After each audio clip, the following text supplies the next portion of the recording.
Je suis un faux enfant de la ville, puisque je suis un faux Parisien, puisque je suis né à Paris, mais je l'ai quitté très tôt. Donc je suis un provincial de 18 mois à 18 ans.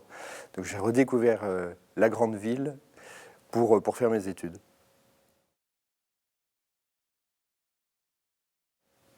En 20e, je serais tenté de dire que la ville telle qu'on l'a construite après 1945 notamment, a besoin aujourd'hui d'être expliquée à ceux qui la fabriquent, et notamment pas seulement les praticiens, mais les politiciens, les politiques.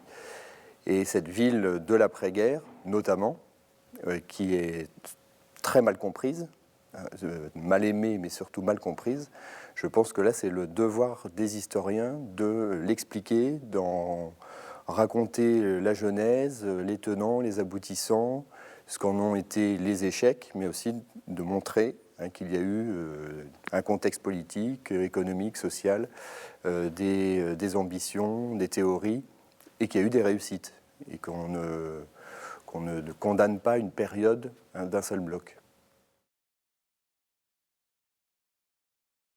Le XXe siècle, c'est peut-être un siècle déjà très chahuté, donc qui, par la force des choses, valorise la diversité. Donc il y a trois grands moments en fait qui structurent le XXe siècle, trois grandes doctrines urbaines, et ça a produit des paysages très contrastés. Donc c'est vrai que la ville de 1900, la ville 1950, la ville de la fin du XXe siècle, ce sont des éléments qui se chevauchent, et ça produit souvent des ruptures. Et ces paysages, je pense que ce sont ces paysages, comme la place des Fêtes et les petites maisons de la Moussaïa qui se côtoient. Ce sont deux moments de l'histoire de la ville qui sont tellement différents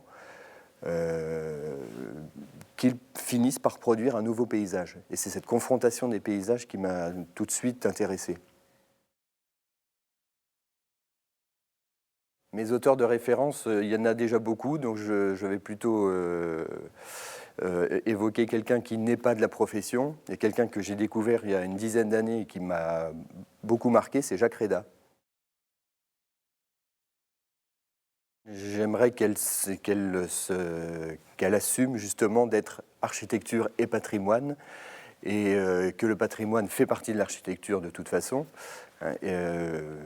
J'aurais tendance à dire ce que beaucoup pensent d'ailleurs, que architecture et patrimoine sont une seule et même chose, et que cette cité doit permettre de travailler aux spécialistes respectifs de la création contemporaine et de l'histoire et du patrimoine, de travailler à finalement un seul et même projet. Un projet qu'on pourrait dire citoyen, pour employer des grands mots, mais une seule et même grande envie de faire partager la création architecturale, tous siècles confondus.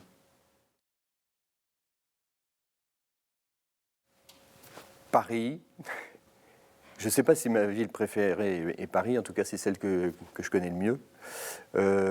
New York, bien sûr, Los Angeles, des villes comme ça qui sont des véritables des révélations quand on découvre ça en européen pour la première fois, parce que ce sont des villes qui imposent que le regard et que les codes que l'on avait soient d'emblée mis de côté. En France, c'est une question qui devient compliquée parce qu'on a tendance à sanctuariser certains centres historiques et à éviter toute création contemporaine dans l'ancien. Certaines villes italiennes montrent, et parfois des petites villes, montrent que l'on peut associer le récent à l'ancien de façon tout à fait harmonieuse, en respectant l'ancien, mais en faisant de la ville un chantier permanent. Disons que j'ai une dent contre la nostalgie du Paris 1900. Donc voilà, c'est plutôt à contrario que je dirais que je ne veux pas voir le Paris de 1900.